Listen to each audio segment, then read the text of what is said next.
affreux, on se retrouve pour un compte-rendu de bataille jouée sur Légion d'honneur. Bataille qui a eu lieu dans le cadre d'une campagne sur la bataille de Landshut en 1809 et qui se découpe en 3 scénarios. Donc ici on va voir le scénario numéro 1 où on voit les Français sur la droite de la table de jeu qui doivent venir attaquer les Autrichiens le plus vite possible, les empêcher de fuir. Et les Autrichiens qui, eux, sur la gauche de la table de jeu, tout simplement vont devoir ralentir l'avancée des Français en essayant d'avoir le moins de pertes possible et essayer de sortir la table de jeu le plus indemne possible à partir du tour 3. La partie devait se jouer en 6 tours initialement, le scénariste a proposé 8 tours finalement. Donc nous on l'a joué en 6 tours, vous allez voir petit à petit comment ça s'est déroulé. La route est très encombrée, il s'agit des débris suite à la fuite des Autrichiens. Et de ce fait, la route est infranchissable pour l'artillerie et met en désordre toutes les troupes qui viennent traverser cette route et empêche également les charges de cavalerie à travers la route. Donc on voit sur la droite de la photo toutes les troupes françaises qui sont beaucoup plus nombreuses, ça correspond à peu près à un budget de 1300 points sur la règle Légion d'honneur, alors que sur la gauche, l'Autrichien, lui, il a juste un bataillon d'infanterie, un régiment de cavalerie, et ça correspond à peu près à un budget de 1000 points quand on prend les listes d'armées de Légion d'honneur. Il y avait aussi des batteries d'artillerie qu'on voit dans le champ côté autrichien sur le bas de la table de jeu. Et côté français, il y avait juste une batterie à cheval au niveau de la route, un peu avant la route là, qui va venir taper donc, sur les bataillons de ligne autrichiens. Donc on retrouve le placement initial, donc ici on voit mon régiment autrichien sur la gauche avec le régiment de ligne français. Donc là on est à la fin du tour 1, il y a déjà des pertes côté français.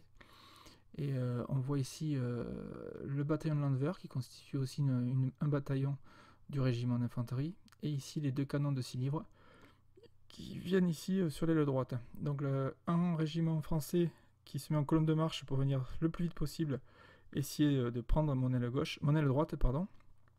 Les voltigeurs qui ont été détachés par Raphaël, qui a très bien joué cette partie de la règle, du coup ça lui a fait des cartes d'activation supplémentaires. Et puis le deuxième régiment d'infanterie avec 3 bataillons, le canon de 6 livres, un peu seul, un deuxième détachement de voltigeurs, donc ça fait une unité à part entière, et 2 régiments de cavalerie, un de chasseurs et un de cuirassiers. Donc 3 escadrons pour les chasseurs et 2 escadrons pour les cuirassiers. Donc on se retrouve à la fin du tour 1 avec une vue aérienne où on voit la cavalerie française qui est descendue de la colline, les voltigeurs qui ont bien avancé, les régiments d'infanterie française qui sont avancés, donc on voit qu'une moitié de table, vous allez voir la deuxième moitié un peu plus tard. Côté autrichien, donc le régiment de cavalerie qui attend un peu, les hussards. J'ai pas mal avancé mes bataillons d'infanterie autrichiens, un peu trop, vous allez voir que ça va me coûter cher un peu plus tard. J'aurais dû être peut-être plus défensif sur cette partie. Et on va voir ensuite la partie un peu, j'appellerais ça la partie sud de la table, où vous allez voir l'artillerie, comment elle se situe. Donc on voit la partie sud où mes canons d'artillerie vont venir taper dans les bataillons français qui sont plutôt au centre de la table. Et on voit les 3 bataillons français en colonne de marche qui viennent faire des grands mouvements sur la gauche française pour venir plus tard essayer de taper mon aile droite tout simplement et de venir me couper mes arrières comme ça a été d'ailleurs le cas historiquement. Voilà. Les photos sont coupées en 2, enfin il y a 2 parties à chaque fois parce qu'il y avait un plafonnier au-dessus de la table de jeu, donc pour avoir la totalité d'une vue aérienne de la table, il fallait faire 2 photos. Donc vous verrez à chaque fois une photo de la partie haute, ce qu'on va appeler la partie nord, et une photo de la partie basse, qu'on va appeler la partie sud, même si historiquement le nord était à droite sur la photo et le sud était à gauche vers Landshut. Landshut était sur la gauche. Voilà.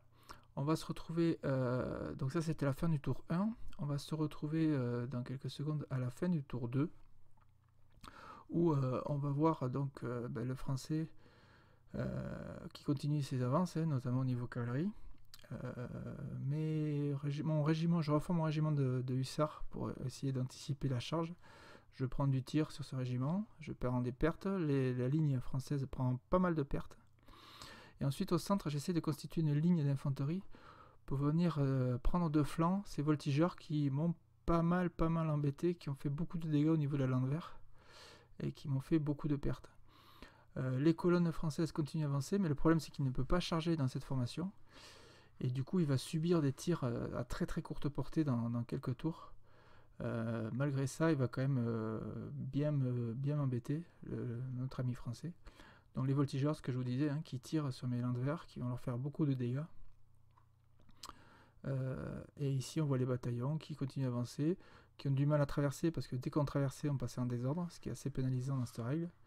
Puisqu'au niveau test de discipline, pour savoir si on est obéi aux ordres, ça vous fait un malus de 2.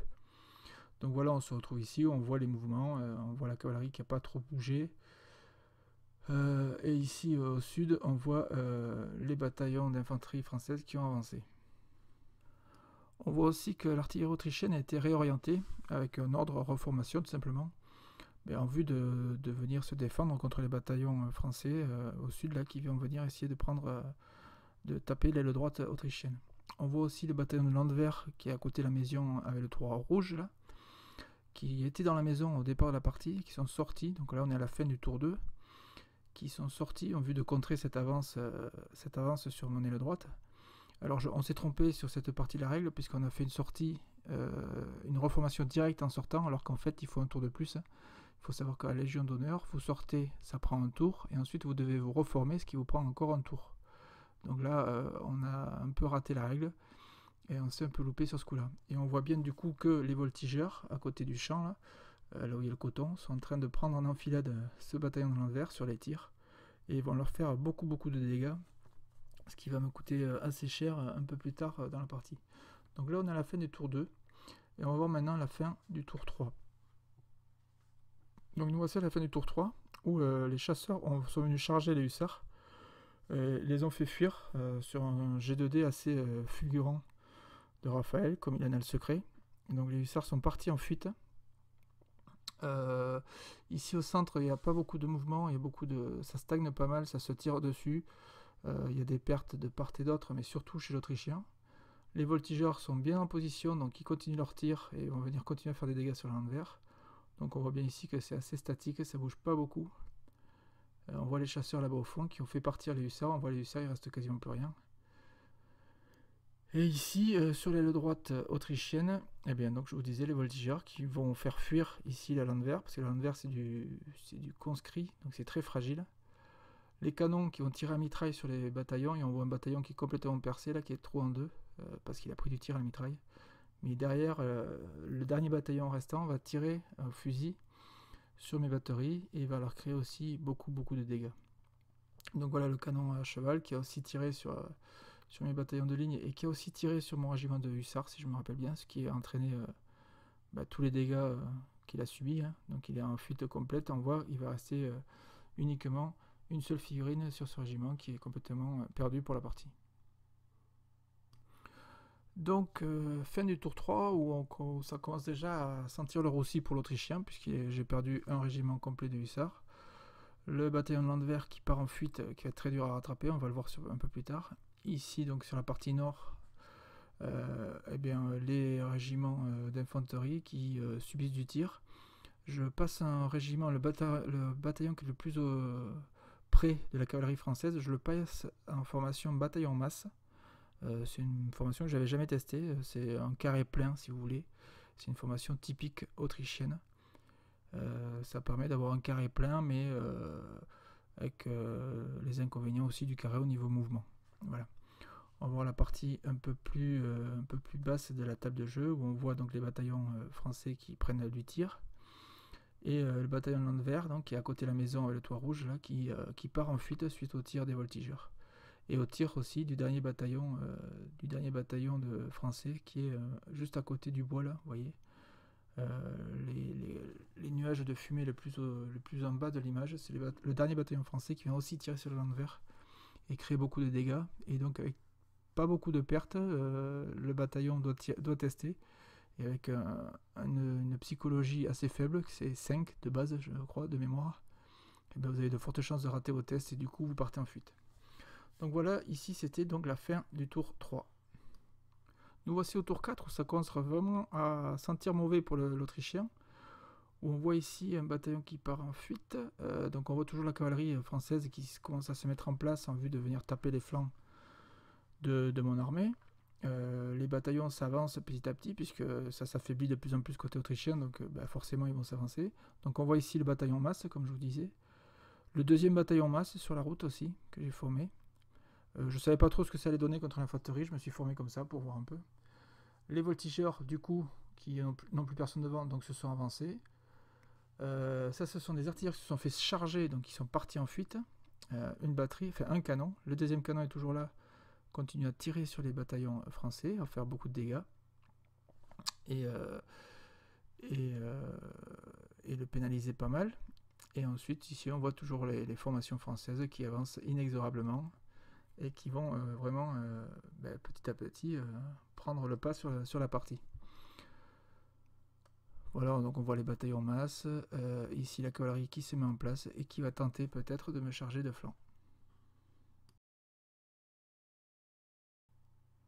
La vue aérienne de ce tour 4, où on voit vraiment les bataillons autrichiens qui commencent à être bien clairsemés sur cette vue. On voit bien qu'il ne reste plus que 2 bataillons autrichiens quasiment indemnes sur la route, pardon. Le bataillon qui était le plus sur le haut de la photo, il est parti en fuite. Le régiment de hussards, il a complètement disparu de la table. Et puis on va voir le bataillon Landwehr aussi qui a disparu à côté de la maison en rouge là. On va le voir sur la photo de la partie basse de la table. Donc voilà, on voit bien que le bataillon Landwehr a disparu, que du coup les batteries autrichiennes sont très très mal parties puisqu'elles n'ont plus aucune troupe à côté d'elles pour les protéger. Et donc là on est à peine à la fin du tour 4 et ça commence vraiment à être très très dangereux pour l'Autrichien. Sachant que je prenais des points moi, à partir du tour 3. Tous les tours suivants ça me faisait gagner 1 point dans le cadre de la campagne. Et j'aurais peut-être dû à ce moment-là commencer à replier mes troupes, à les faire sortir de la table de plus en plus. Bon, malheureusement, c'est pas dans ma mentalité ni dans ma manière de jouer. Je suis un joueur assez offensif et malheureusement, avec l'Autrichien, c'est assez difficile à jouer sur cette règle. Donc, j'avais peut-être un peu trop avancé mes bataillons de ligne. J'avais certainement très mal positionné mon artillerie. J'avais voulu tenter sur la droite parce que j'avais vu une autre partie où l'artillerie autrichienne était située sur la gauche du village. Moi, je l'ai mis sur la droite du village. Et sur la gauche du village, a priori, ça avait bien marché. Moi je me suis dit tiens je vais changer un peu, je vais la mettre sur la droite du village. Bon je l'ai mal placée, je l'ai mal protégée surtout. Et Raphaël avec ses troupes elle a très bien joué, a très bien pris de flanc mon armée et a très bien complètement contré mes tirs d'artillerie.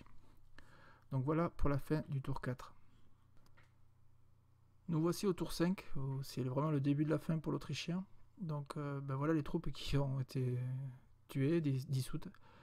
Les hussards ont pris de flanc un dernier bataillon, les cuirassiers se préparent peut-être plus tard à charger, et toute l'infanterie française qui avance inexorablement pour venir détruire l'armée autrichienne et l'empêcher de fuir et de quitter la table de jeu. Donc les 2 bataillons qui sont toujours 2 bataillons autrichiens qui sont toujours là, mais qui font plus vraiment beaucoup de dégâts. Je tire malgré tout, mais avec une seule ligne à chaque fois, j'arrive pas à trop faire de dégâts. Les voltigeurs, eux, se sont bien repliés, enfin, se sont bien rabattus plutôt, pour venir tirer sur mes bataillons. Les charges françaises ont fait fuir tous mes artilleurs, donc je n'ai plus d'artillerie sur le côté droit. Bon, ils sont très fatigués avec tous les mouvements qu'ils ont fait, mais ça ne les a pas empêchés de faire fuir l'artillerie, puisque l'artillerie ne tient pas face à des charges d'infanterie. Ils sont obligés de fuir, comme dans la plupart des règles du Premier Empire, soit dit en passant. Et voici donc les belles figurines de Raphaël qui avancent. J'ai eu malheureusement le temps de les voir arriver et le temps de les voir me dégommer petit à petit.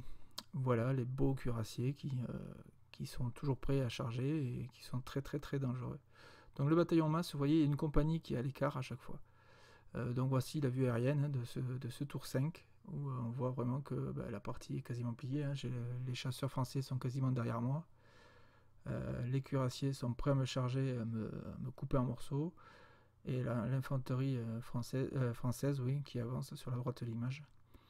Et il reste uniquement que 2 petits bataillons là, qui vont devoir se replier vite fait bien fait, s'ils ne veulent pas se faire couper en morceaux et se faire détruire complètement sur cette partie. L'autre partie donc, de la table où on voit en bas les bataillons qui avancent, qui ont fait fuir tous les artilleurs. les voltigeurs qui se rabattent, qui viennent tirer sur les bataillons qui sont au centre de la table, les 2 bataillons restants, il ne reste plus que ça de toute façon côté autrichien. Et on voit que la tenaille, ça y est en place côté français, et que c'est très dur pour l'Autrichien de tenir à partir du tour 5. Voilà. Donc là j'ai encore un point de plus qui rentre dans mon escarcelle, et donc depuis le tour 3 ça fait 2 points. Mais ça va être très dur de tenir plus longtemps. On se retrouve sur le tour 6, fin du tour 6, qui sera le dernier tour en fait, puisque vu le massacre on s'est arrêté là. Et initialement aussi, la partie était prévue en 6 tours. Donc là j'arrive à sauver tant bien que mal mes 2 derniers bataillons de ligne. Les cuirassiers français n'ont pas le temps de charger, ils étaient un peu loin de toute façon pour charger. Et les voltigeurs eux ont avancé, je crois qu'ils ont tiré aussi sur mes bataillons, je sais plus. Ça fait un petit moment que la partie a eu lieu, donc je vous fais les commentaires avec un peu de retard, excusez-moi. Mais bon, enfin, les Français ont quand même bien gagné la partie, puisqu'au final, donc moi je vais quitter la table de jeu, enfin mes troupes vont quitter la table de jeu sur ce tour-là, sur le tour 6, puisque j'ai un troisième bataillon plutôt qui part en fuite avec tous les tirs qu'il prend dessus. Donc il part en fuite, mais il ne part pas dissous. Il part en fuite, je crois même que j'arrive à le rattraper dans le village, il me semble. J'arrive à le rallier dans le village. Je ne me souviens plus exactement, mais il me semble que c'est ça. Et ce qui va me permettre, en fait, si on avait joué notre tour, j'aurais tout simplement continué à sortir mes troupes de la table, parce que là c'était plus tenable, avec 6 bataillons français qui avançaient, 2 régiments de cavalerie contre 2 bataillons autrichiens bien entamés. Ça n'aurait pas été tenable pour moi. Donc là, ce qu'il me reste à faire maintenant, c'est essayer de sortir mes 2 derniers bataillons avec le moins de pertes possible, et essayer de ne pas les avoir dissous pour donner le moins de points à mon adversaire et essayer de limiter les dégâts. Donc on voit en vue aérienne l'étendue des dégâts, où les 2 bataillons sont très très menacés. On voit le bataillon le plus au centre, celui qui est au centre du village, qui est en fuite, qui va partir, mais qui va être rattrapé quand même, rallié, il me semble. Bon, puis après là la partie est pliée, il n'y a plus rien à faire, plus rien d'intéressant à faire, ni pour l'Autrichien, ni pour le Français, à part peut-être quelques charges s'il veut s'amuser un peu. Mais sinon, au bout de 6 tours, la partie était pliée.